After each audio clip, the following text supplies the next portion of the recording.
l'évangile de Matthieu. Matthieu, je n'ai pas de retour. Matthieu, nous lirons l'évangile de Matthieu au chapitre 22. Matthieu chapitre 22, le verset 34 à 40. Matthieu chapitre 22, 34 à 40. Voici ce qu'il est écrit. Dès que vous avez trouvé, nous lisons la parole ensemble à haute voix. Et si vous n'avez pas de Bible, cela est projeté sur les écrans ici. Ensemble, lisons à haute voix la parole de Dieu. Nous lisons tous la parole. Lisons.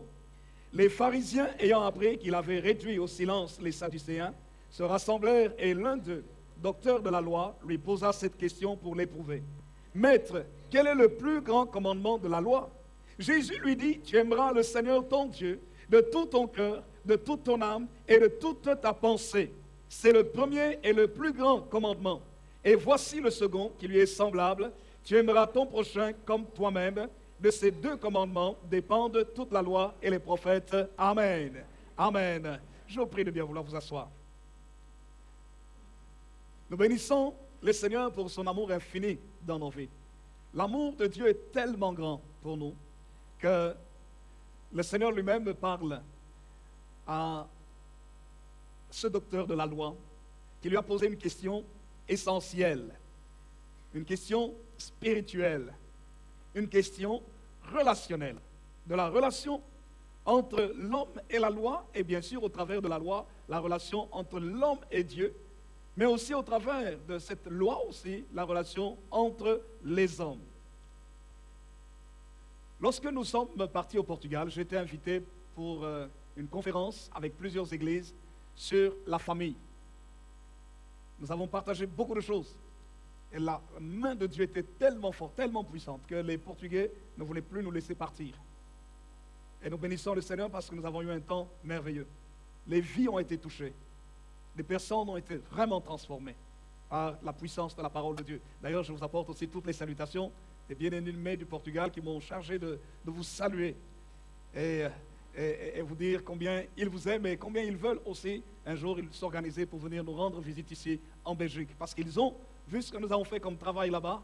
Et lorsque j'aime notre Église, et lorsque je parle de l'Église, c'est tellement avec beaucoup d'amour, d'affection et de fierté. Ils disent, nous voulons absolument venir voir votre Église. Alors, et j'aimerais vous dire aussi qu'il y a des gens au Canada qui veulent organiser spécialement un voyage missionnaire du Canada, des églises canadiennes, pour pouvoir venir ici, louer et adorer le Seigneur Jésus avec nous. Parce qu'ils ont appris ce que Dieu fait ici en Belgique et à Liège. Notre vie de prière, la parole de Dieu, lorsqu'ils ont vu le ministère que nous avons exercé, ce que Dieu a fait, la puissance que Dieu a manifestée, ils disent donc, nous voulons venir voir cette église dans laquelle se trouve ce pasteur. Nous voulons voir ce peuple, parce que certainement ce peuple est un peuple béni de Dieu. Amen. Alors frères et sœurs, c'est pour ça que nous devons comprendre aussi comment nous devons avoir la relation convenable avec Dieu. C'est pour ça que j'intitule notre message de ce matin, l'importance d'avoir de bonnes relations. En fait, dans la vie, tout est question de relation. Dès la naissance, c'est une question de relation. Avant même la naissance, j'aimerais vous dire que c'est une question de relation. On est accepté ou rejeté avant sa naissance. Lorsque on est dans le ventre maternel, la relation que la maman veut avoir avec son bébé qu'elle ne voit pas encore mais qu'elle sent, c'est lorsqu'elle touche son ventre et parfois elle parle à son bébé. Et le papa parfois aussi vient, il touche le ventre de la maman et surtout quand il voit le bébé faire le mouvement, peut-être bouger, donner des coups de pied parfois où on voit une partie on sent une partie de son corps, on voit comment le ventre bouge. Et on dit souvent, la maman dit, hey, regarde, il bouge. Et puis parfois le papa met la main et dit, oh, et il parle à l'enfant. L'enfant entend, les scientifiques vont vous dire que les enfants entendent déjà dans le ventre maternel. Ils apprennent à reconnaître les sons. Ils connaissent l'environnement. C'est pour ça que nous avons constaté, par exemple, que les bébés qui sont nés dans l'église sont différents de ceux qui ne sont pas nés dans l'église. Par exemple, il y a les chants, le bruit, la musique. Et on constate que les bébés qui sont nés dans l'église, quand on les amène pour la première fois à l'église, on peut chanter, on peut sauter, on peut danser, on peut crier, la musique peut jouer fort. Ils dorment, je dirais, comme des bébés. Ils dorment sérieusement. Parce que ce bruit-là, ils en ont l'habitude. Parce que la maman venait dans l'église avec eux dans le ventre. Mais un bébé qui n'est pas né de l'église, qui n'a pas l'habitude de ce bruit, de cette musique, des gens qui parlent, beaucoup de gens autour, quand il arrive, vous voyez qu'effectivement son sommeil à lui est agité. que parfois il est un peu mal à l'aise et que souvent la maman doit le rassurer parce que pour lui c'est un autre environnement. Vous voyez frères et sœurs, c'est que tout commence dans le ventre maternel. Mais après ça continue. Quand l'enfant grandit, l'enfant a toujours besoin de la relation. Tout petit, les enfants viennent se blottir dans les bras de leurs parents. Parce qu'au travers de cela, on construit les émotions, on construit la pensée, on construit la confiance. Il y a plusieurs choses qui sont construites autour d'une relation. On construit son caractère. Il y a beaucoup de choses qui sont construites au travers des relations. Et lorsque nous grandissons, ça continue. Quand on est adolescent, quand on est jeune homme, jeune femme, et dans l'âge mûr, adulte, et dans l'âge mûr, toute notre vie est une question de relation. Dieu nous a créés ainsi. Et c'est pour cela que le Seigneur Jésus a répondu à ce docteur de la loi, un homme, un intellectuel, érudit dans la loi juive, la loi de Moïse, la Torah, les différents commandements divins. Il lui pose la question, qu'est-ce qui est le plus important? Quel est le plus grand commandement dans la loi? Jésus n'a pas commencé à énumérer tous les 10 commandements. Mais il a résumé tous les commandements de Dieu dans l'amour et dans l'amour relationnel. C'est pourquoi il lit au verset 36, en verset 37, Jésus répond au docteur de la loi et il lui dit, tu aimeras le Seigneur ton Dieu de tout ton cœur, de toute ton âme et de toute ta pensée. Il montre par là que la première relation que nous devons avoir et qui doit être intense, c'est notre relation vis-à-vis de Dieu.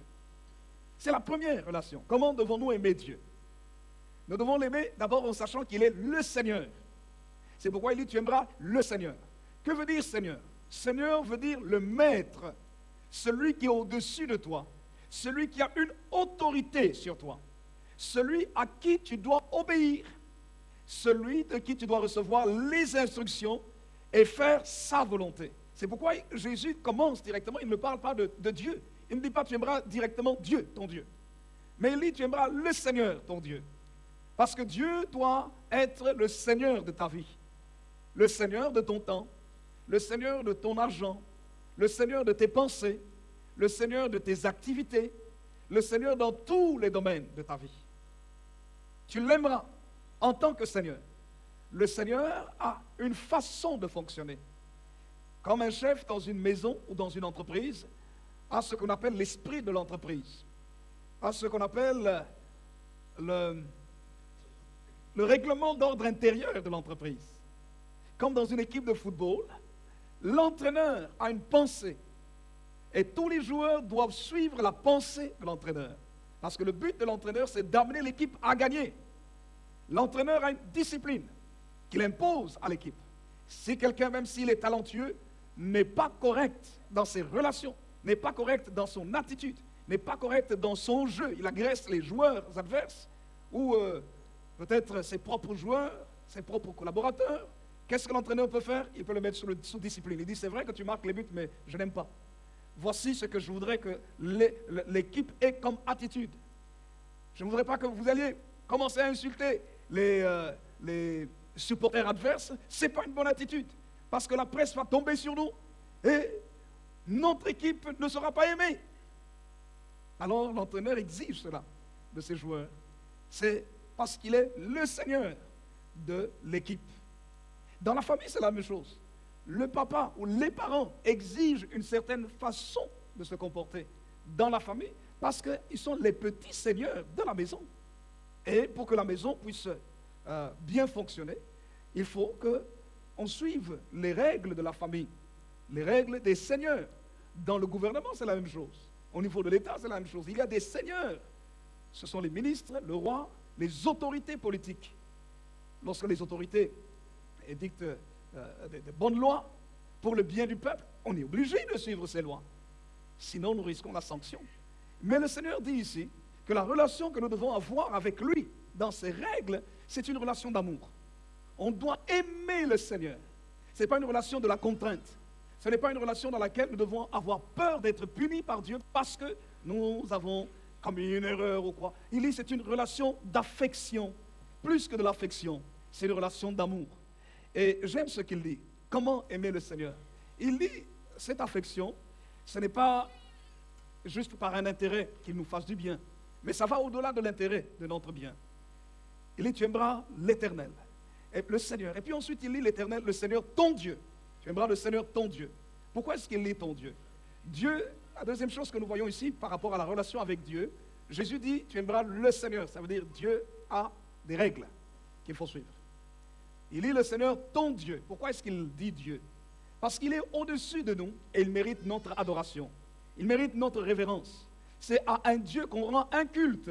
C'est-à-dire, on vient l'adorer, on vient le prier, on vient lui dire combien il est grand et on reconnaît que c'est lui qui a créé toutes choses. Que si la vie existe, c'est par lui. Que c'est lui à qui on peut demander pardon pour nos péchés. Mais c'est lui aussi qui nous donne la vie. Et nous devons l'aimer à cause de la vie qu'il nous donne. Il est notre Dieu. Nous n'allons pas adorer des petits dieux, des idoles, mais nous allons adorer ce Dieu-là. Et nous allons le faire, non pas parce que, comme dans certaines philosophies, on a peur de la colère du Dieu, mais on va l'adorer par amour. Rendre un culte, c'est aussi venir lui présenter nos offrandes. Offrir à Dieu nos biens. Offrir à Dieu notre argent. Dans l'Ancien Testament, la Bible nous parle des enfants d'Israël qui offraient à Dieu des animaux, qui offraient à Dieu, des sacrifices, différents types de sacrifices. Ils construisaient des autels, ils tuaient ces animaux, ils brûlaient ces animaux. Ça faisait partie de leur richesse. Et ils offraient ça à Dieu. Et là, avec toutes tes pensées, tu vas refuser les pensées négatives, les mauvaises pensées. Et tu pourras quelque part mettre Dieu dans chacune de tes pensées, ou les principes de Dieu dans chacune de tes pensées. En disant, ce que je suis en train de faire, est-ce que je plais à Dieu dans ce que je fais? Mon travail que je suis en train de faire ici, je suis en train d'étudier, est-ce que je plais à Dieu dans ma façon d'étudier? Ma famille que j'ai ici, ma façon de me comporter avec ma famille, est-ce que je plais à Dieu dans mon comportement vis-à-vis de ma famille? Le travail que je suis en train de faire, est-ce que la façon dont je fais ce travail, je plais à Dieu dans ma façon de travailler dans cette entreprise? Le comportement que j'ai vis-à-vis de mes voisins, comment est-ce que je vis dans le quartier? Est-ce que je plais à Dieu? Est-ce que Dieu voudrait que je vive de cette manière-ci, au milieu de mes voisins, dans mon quartier? Est-ce que cela plaît à Dieu? Vous voyez, je dois apprendre à aimer Dieu de toutes mes pensées. Est-ce que Dieu peut honorer? Est-ce que je peux honorer Dieu? Est-ce que je peux être le représentant de Dieu dans ma façon d'être, dans mon raisonnement, dans mon comportement? Est-ce que je représente Dieu? Est-ce que je reflète Dieu? Est-ce que les gens peuvent trouver Dieu au travers de ma vie? Frères et sœurs, il dit, tu aimeras l'Éternel ton Dieu, tu aimeras le Seigneur, premièrement, dans cette relation avec Dieu. Deuxièmement, tu aimeras ton Dieu. Il mérite la révérence, il faut lui rendre un culte. Parce que c'est lui qui nous fait vivre, et c'est lui qui accorde la faveur dans nos vies. Troisièmement, il y a une manière d'aimer Dieu. On n'aime pas Dieu comme nous voulons l'aimer. On aime Dieu de tout son cœur. On aime Dieu de toute son âme. On aime Dieu de toute sa pensée. Donc on n'aime pas Dieu parce que je me sens bien. Voilà, maintenant je vais aimer Dieu. Quand on dit de toute sa pensée, c'est de toute sa pensée. Tout son être, c'est tout son être. Tout son cœur, c'est tout son cœur. Je suis triste, mais même dans la tristesse, j'aime Dieu. Alléluia. Je suis découragé, mais même dans le découragement, j'aime Dieu. Je suis blessé, mais même dans la blessure, j'aime Dieu. Je suis frustré, mais même dans la frustration, j'aime Dieu. C'est ça tout son cœur. Prendre tout ce qu'il y a dans son cœur et aimer Dieu avec. Je suis fatigué, je suis épuisé, mais j'aime Dieu. Parce que la Bible dit, tu aimeras l'Éternel, ton Dieu, de toute ta force aussi. C'est très important. Vous savez, quand nous aimons Dieu de cette manière, Dieu nous aime encore très fort. Et Dieu fait des choses extraordinaires dans notre vie. Il répond à la prière à une vitesse extraordinaire. Écoutez, il y a 2 semaines, c'est quoi, 2 ou 3 semaines, j'étais en Indonésie. Le plus grand pays musulman au monde. J'ai rencontré des chrétiens qui aiment Dieu, qui ont compris que réellement Dieu doit être le Seigneur. Certains, au milieu d'une grande pauvreté, ils se sont dit, nous voulons rendre un culte à Dieu. Ils ont commencé à construire une salle de culte de 15 000 places. 15 000.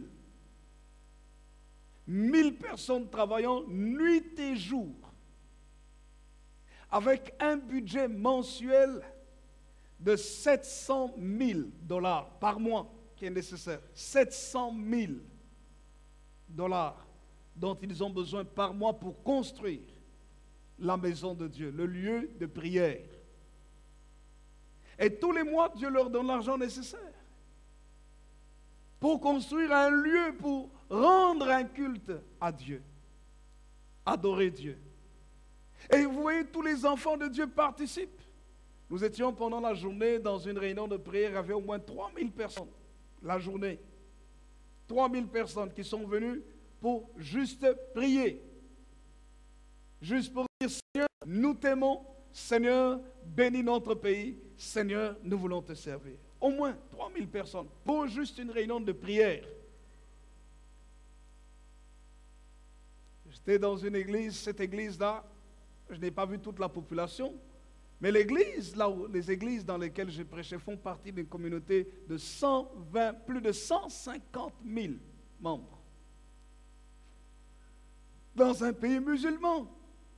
Le matin à l'hôtel, j'entendais à 5 heures du matin les minarets en train parce que les minarets, vous entendez les voix des proclameurs de la religion de l'islam en train de proclamer Allahu Akbar, Allahu Akbar, et puis on chante pour appeler les gens. C'était l'appel à la prière de l'islam. Mais dans ce pays, j'ai vu des enfants de Dieu qui aiment le Seigneur et qui prêchent l'évangile. J'aimerais vous dire que certains se sont retrouvés dans des endroits de persécution où les musulmans ont fait du mal aux chrétiens. Mais ils se sont dit, mais malgré tout ça, nous aimons Dieu, nous aimons Jésus. Parce qu'il fait tellement de bien, il change nos vies. Et nous bénissons le Seigneur. Certains brillent Dieu dans des conditions difficiles, dans des endroits de persécution. On leur fait sentir qu'on ne les aime pas à cause de leur religion. Mais malgré tout, ils se disent, même s'il faut servir Dieu en étant cachés. J'étais dans une église où ils ne mettaient pas le signe de la croix à l'extérieur de l'église. Ils ne mettaient pas les symboles chrétiens à l'extérieur, parce qu'ils disent, nous sommes dans un quartier musulman ici, c'est très dangereux si nous mettons des signes chrétiens à l'extérieur. C'est comme des gens qui prient clandestinement, en quelque sorte. Mais vous aimez, vous sentez comment ils aiment Dieu et comment la présence de Dieu est tellement forte que prêcher dans des endroits comme ça, vous êtes bien. L'atmosphère est tellement bénie de la présence de Dieu. Avant le culte, 2 heures avant le culte, frères et sœurs, des gens sont déjà dans l'église en train de répéter, de prier. Nous arrivons pour la réunion, les gens sont là parce qu'ils ont soif de Dieu.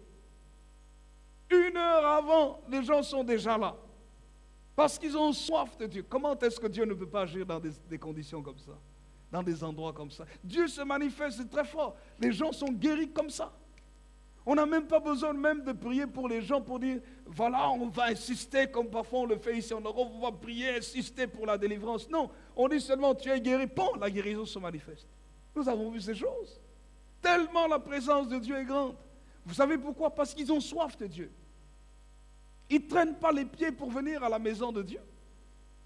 Ils ne sont pas distraits. Ils ont compris qui était Dieu. Et comme ils ont compris qui était Dieu, et ils ont mis Dieu à la première place, Dieu fait des choses extraordinaires. On fait l'appel sans même prier pour les gens. On est juste en train de parler. La puissance de Dieu se manifeste. Les gens sont en train de tomber tout seuls sur la puissance du Saint-Esprit. Ils reçoivent leur guérison. Des délivrances se produisent comme ça. J'ai vu ces choses quand j'étais en Indonésie. La gloire de Dieu se manifeste. Vous faites le ministère, vous prêchez sans effort, sans pousser, sans vous époumoner, sans tirer des charges comme parfois on sent ici en Europe. Vous êtes libre dans l'esprit. Un de nos frères a été à Dallas. Il a dit à Dallas, mais il dit, mais c'est extraordinaire. Quand il est revenu ici, il était même perturbé. Parce qu'il sentait comment l'espace spirituel était dégagé. que tu pries là, c'est ouvert. Effectivement, vous allez dans les églises, vous allez voir la soif de Dieu. Les gens avant le culte, ils ont rempli déjà le culte. La salle de l'église est déjà remplie. Et ils viennent avec l'enthousiasme pour adorer et servir Dieu. Et vous voyez comment, quand ils ont des problèmes, ça ne tarde pas. Dieu répond vite. Les solutions viennent vite. Les gens qui viennent et qui sont pauvres dans l'église, après un certain temps, revenez une année seulement après. Vous allez voir que la puissance de la pauvreté a été cassée. Et les gens, vous les voyez, ils prospèrent dans leur vie. J'étais en janvier au Canada. Il y a 2 ans, j'étais au Canada, j'ai prêché contre la puissance de la sorcellerie dans l'église. 2 ans après, je suis revenu. J'ai vu les gens à qui j'avais annoncé l'évangile, des gens pour qui j'avais prié. Pouf! Très loin. Certains jeunes avaient même des entreprises qui marchaient très très bien. Certains ont créé des produits qui n'existent pas. Dans l'église. Des gens pour qui j'avais prié. Dieu a fait avancer les choses d'une façon extraordinaire. Pour quelle raison? Quand on a soif de Dieu et qu'on respecte Dieu, Dieu va plus loin avec nous. Et on a besoin de ça ici, dans ce pays ici. Que les enfants de Dieu comprennent que l'Église, ce n'est pas d'abord l'histoire de l'homme. Dieu utilise les hommes, mais c'est l'histoire de Dieu d'abord. Et quand on comprend que Dieu est là, mes frères et sœurs, mais on va respecter Dieu. Avant même que l'on prie pour nous, rien que dans le moment de la louange, tu entres, tu es dans la présence de Dieu, tu reçois ta guérison. Et quand on dit on va prier pour les malades, toi tu viens seulement, tu dis j'ai un témoignage. Quand je suis entré dans l'église, Dieu m'a guéri. J'avais telle chose, voici.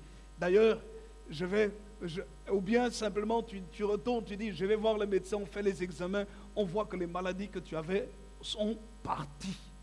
Le médecin lui-même ne comprend pas ce qui s'est passé. Frères et sœurs, ça c'est Dieu. Vous allez dire, non, pourquoi est-ce que Dieu n'agit pas? Écoutez-moi bien, Dieu agit en fonction du cœur. La présence de Dieu n'est pas bloquée quelque part, si ce n'est que par le cœur de l'homme. Je vais même vous dire une chose, le diable ne peut pas arrêter le travail de Dieu. Certains disent, oh non, ici les sorciers sont trop puissants. Non, c'est le cœur. Quand le cœur est ouvert, la puissance de la sorcellerie ne peut rien faire. Elle doit partir. Alléluia. Quelle que soit la puissance des ténèbres. Vous avez déjà vu le soleil avoir peur du noir? Mais pourtant la Bible dit Dieu est un Dieu de lumière. Mais qu'est-ce qui empêche au soleil de briller? Mais c'est les nuages.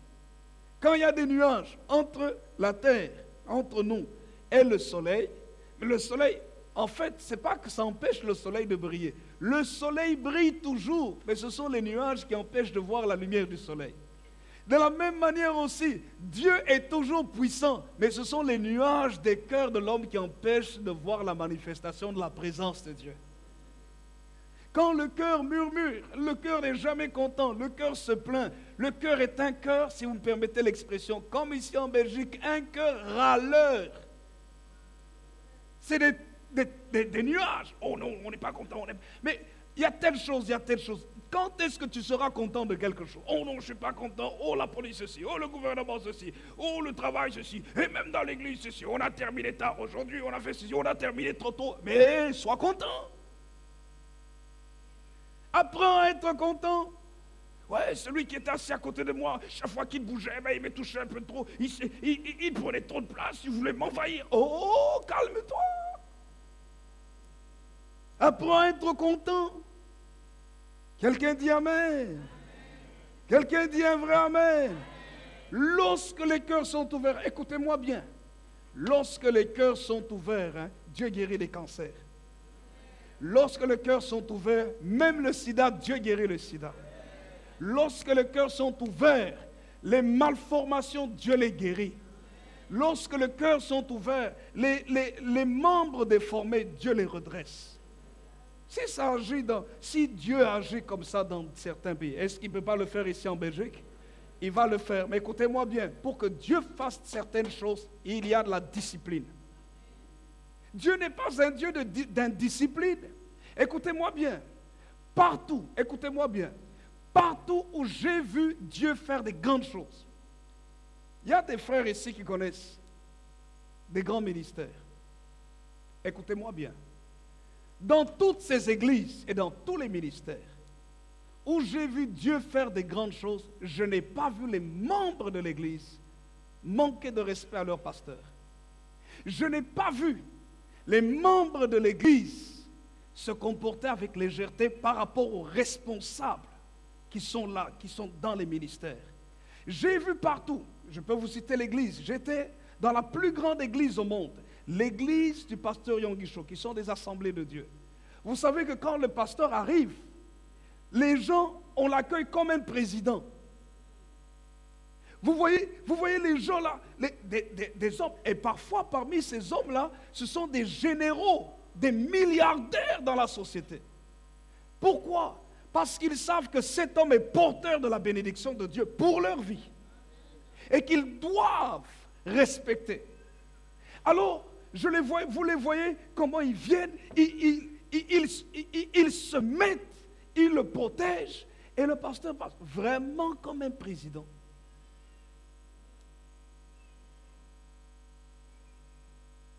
Lorsque le pasteur de l'église nous a reçus, il nous a reçus d'abord, tellement on le protège pour qu'il puisse donner ce que Dieu a mis en lui. La secrétaire vous dit comment vous allez vous comporter devant le pasteur. La secrétaire vous dit d'abord, écoutez, vous avez 5 minutes. Rendez-vous, hein. Vous avez 5 minutes. Il vous dit d'abord. Et puis on vous fait entrer dans son bureau, il le reçoit. Et puis il a plusieurs bureaux où il reçoit les gens. Et puis on vous dit comment vous devez vous comporter quand il va arriver. On vous dit, il entrera par cette porte ici pour venir vous voir. Vous voyez, il y a 2 portes. Hein? Mais on vous dit, il entrera par cette porte parce que la secrétaire sait où il est. Du moins le service de protocole. Vous êtes assis quand on vous parle. Mais il dit, mais quand il arrive, vous allez vous mettre debout pour le saluer. Enfin, c'est normal, hein? Mais on vous rappelle quand même les services de bienséance. Et puis, on vous dit, vous allez pas vous asseoir avant qu'il ne vous dise de vous asseoir. S'il reste debout, vous restez debout. Vous allez lui expliquer en 1 minute pourquoi est-ce que vous êtes venu le voir. Et puis voilà, le pasteur entre, on fait ce qu'elle nous dit. Un homme très simple, mais rempli du Saint-Esprit de Dieu. Nous le saluons, il nous salue, et puis bon, on est là, on reste debout, et puis bon, il nous demande de nous asseoir, et puis on commence à... Il parle avec nous, écoutez-moi bien, les 5 minutes ont débordé. 10 minutes, 15 minutes, je crois qu'il nous a reçus entre 15 et 25 minutes. Et puis nous sommes partis. Vous savez quoi? Les gens ont dit quoi? Il vous a reçu tout ce temps-là. L'air de dire que vous êtes très très important s'il a pu prendre tout ce temps-là avec vous. Pourquoi est-ce que les gens font ça? Parce qu'ils se disent, nous voulons que notre pasteur soit concentré sur les choses de Dieu. Nous voulons que sa relation avec Dieu soit profonde. Parce que Dieu l'a choisi comme un canal pour notre bénédiction. Nous ne voulons pas que les gens de l'extérieur viennent l'épuiser inutilement avec des choses que nous pouvons traiter. Alors, c'est comme ça que Dieu bénit cette église à un très haut niveau. L'église, le bâtiment de l'église, c'est un bâtiment qui tous les dimanches reçoit reçoit par culte près de 50 000 personnes. Et il y a 7 cultes le dimanche. Ce n'est pas la seule grande église là-bas en Corée du Sud.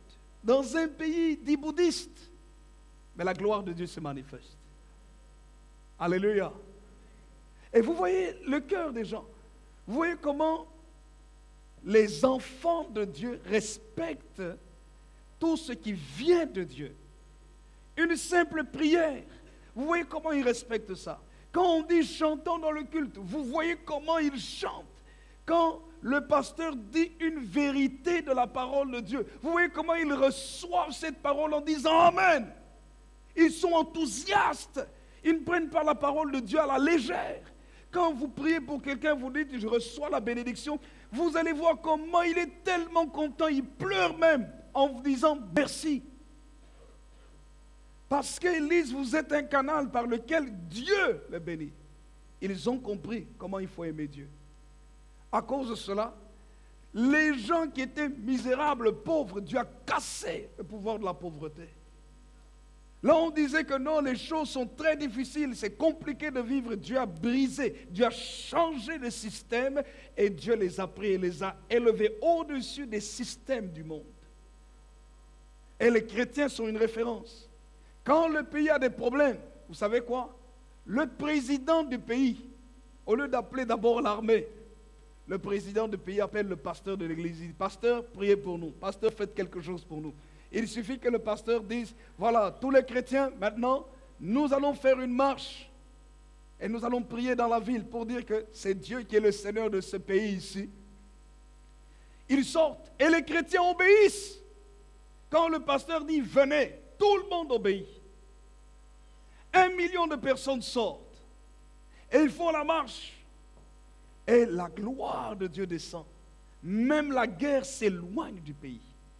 Parce qu'ils ont compris qu'il faut aimer Dieu de tout son cœur. Aimer Dieu, ce n'est pas comme parfois en Afrique on trouve. Aimer Dieu à sa manière. Par sentiment, on dit non, moi je n'aime que Dieu, je n'écoute que Dieu. Et on ne comprend pas que dans l'amour de Dieu, il y a des principes que Dieu établit, il y a des personnes que Dieu établit, il y a une organisation que Dieu établit, il y a un fonctionnement que Dieu établit. Quand nous comprenons ça, nous allons loin. Pourquoi l'Afrique ne va pas loin? Pas tous les pays d'Afrique. Pourquoi, par exemple, un pays aussi riche que le Congo ne va pas loin? On prie beaucoup au Congo. Il y a beaucoup de Congolais. Écoutez-moi bien, vous les Congolais qui êtes ici, vous devrez normalement, même dans ce pays, être des gens qui bénissent, qui aident les pauvres dans ce pays, qui nourrissaient ce pays ici. La Belgique n'a pas de sous-sol valable. Ici, à Liège, ici, on était en train d'extraire le charbon. Il y a la métallurgie ici. Il y a le charbonnage dans le bassin de Charleroi et autres. Il y avait le textile ici à Verviers. Mais qu'est-ce qu'il y a comme richesse dans le sous-sol? L'Afrique, c'est le continent actuellement, le pays, le Congo, est le pays potentiellement le plus riche au monde. Mais les Congolais viennent demander le CPAS en Belgique. L'assistance dans ce pays ici.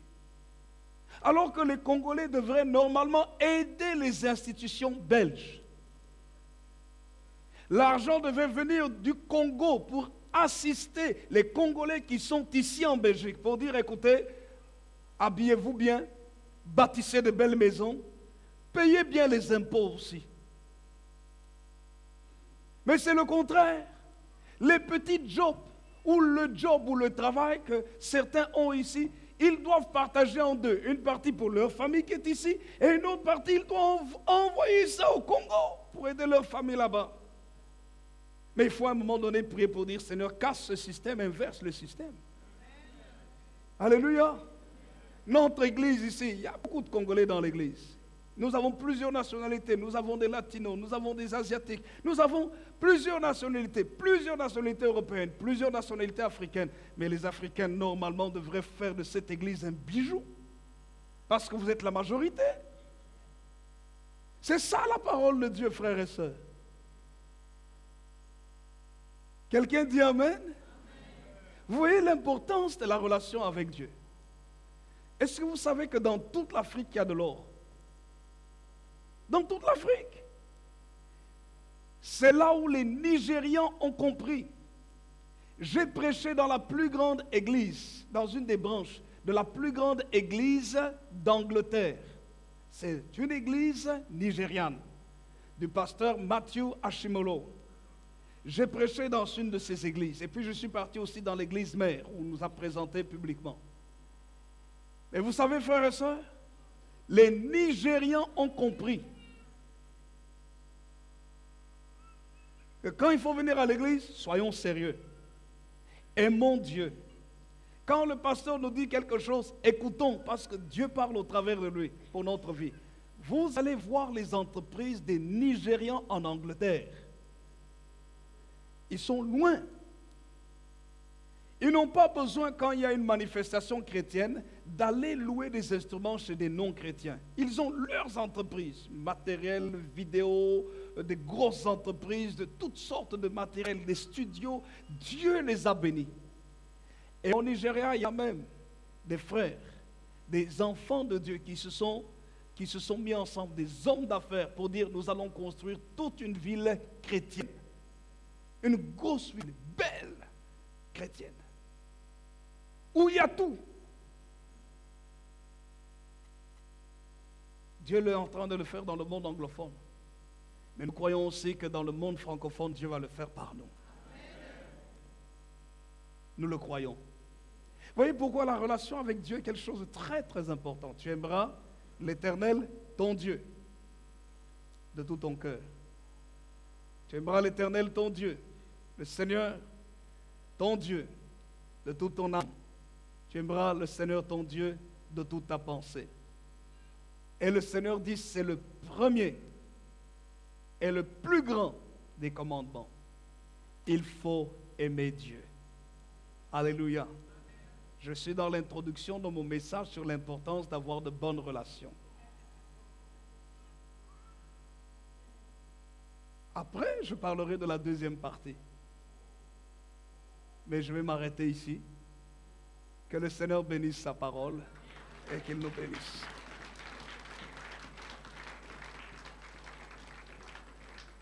Je vais demander ce matin à toute l'assemblée de se lever.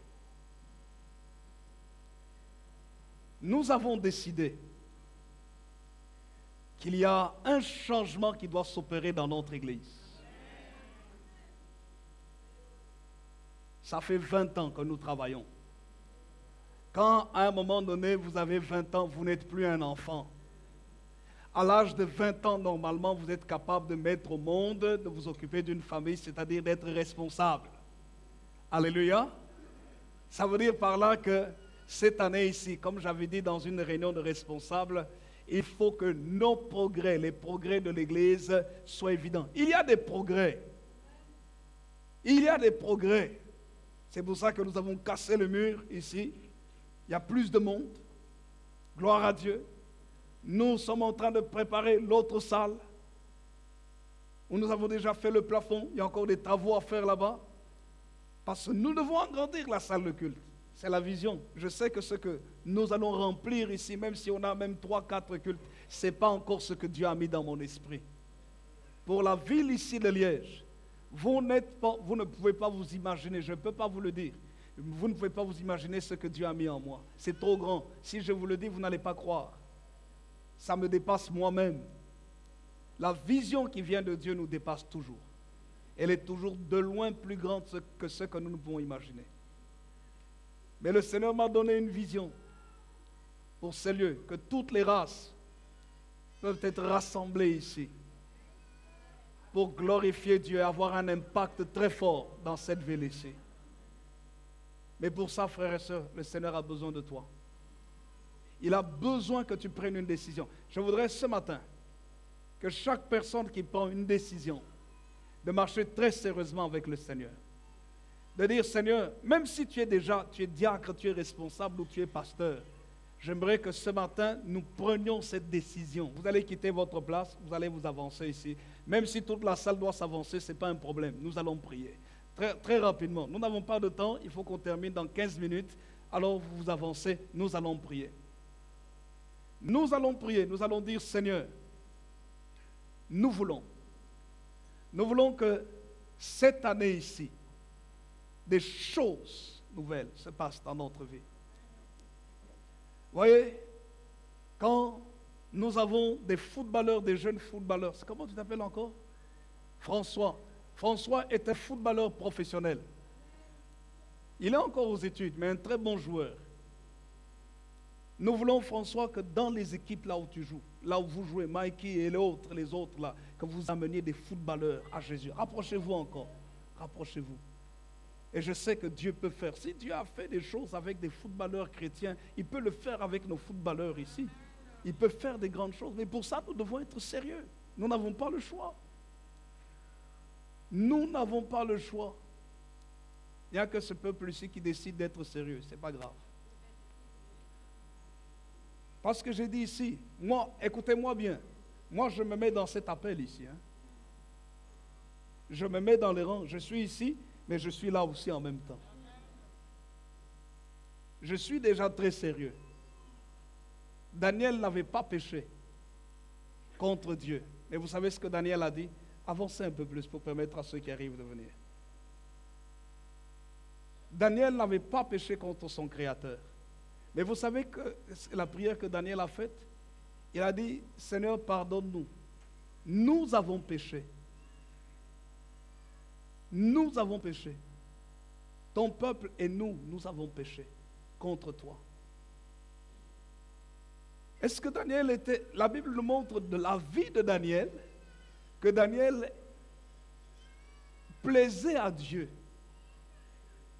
Dans Daniel, au chapitre 1er, au verset 8, Daniel résolut de ne pas se souiller avec les mets du roi. Et vous voyez, je crois, au verset 12, la Bible nous dit que Dieu lui a donné une intelligence supérieure. Et nous voyons Dieu toujours à être avec Daniel. Et quand vous lisez, avant le chapitre 10, Daniel se rend compte que le peuple ne vit pas la bénédiction, que le peuple devrait vivre avec Dieu. Daniel dit, Seigneur, nous avons péché contre toi. Pardonne à ton peuple. Il fait cette prière, il s'identifie avec le peuple. Même si lui-même n'était pas dans le péché, il s'est identifié. Et dans cette identification, c'est là que vous voyez les résultats après la prière de Daniel, que Dieu suscite le roi Cyrus. Dieu suscite le royaume des Perses, des Mèdes et des Perses pour renverser les Babyloniens. Il suscite Cyrus pour libérer Israël, pour maintenant dire, et Cyrus dit, qui est celui qui veut rebâtir la maison de Dieu? Dans le livre d'Esdras, on nous parle de cela, qu'il aille, qu'il reconstruise la maison de Dieu. Il dit, parce que Dieu m'a donné, je veux bâtir la maison de Dieu, celui qui est créateur du ciel et de la terre, un roi non juif. Il dit, le Seigneur m'a commandé de lui bâtir une maison. Qui d'entre son peuple veut lui bâtir une maison? Qu'il aille à Jérusalem. Et c'est là où Esdras est parti à Jérusalem avec un peuple pour aller bâtir. Alléluia. Vous qui êtes ici, soyez sérieux avec le Seigneur. Vous allez voir ce que le Seigneur va faire avec vous. Il y a beaucoup d'hommes et de femmes qui ont besoin de vous. En fait, Jésus a besoin de vous utiliser pour amener d'autres à Jésus. Soyez fiers de Jésus. Soyez fiers d'être enfants de Dieu. Amen. Et vous allez voir que même les besoins que vous avez, quand vous servez Dieu, Dieu va répondre à vos besoins. Vous allez vous concentrer sur ses besoins en lui, et lui, il va intervenir dans votre vie. Alors nous allons prier. Nous allons prier le Seigneur, et je suis certain qu'avant la fin de cette année, nous verrons les résultats de cette prière que nous faisons ici. Parce que nous voulons rétablir dans toutes les générations la relation convenable avec le Seigneur.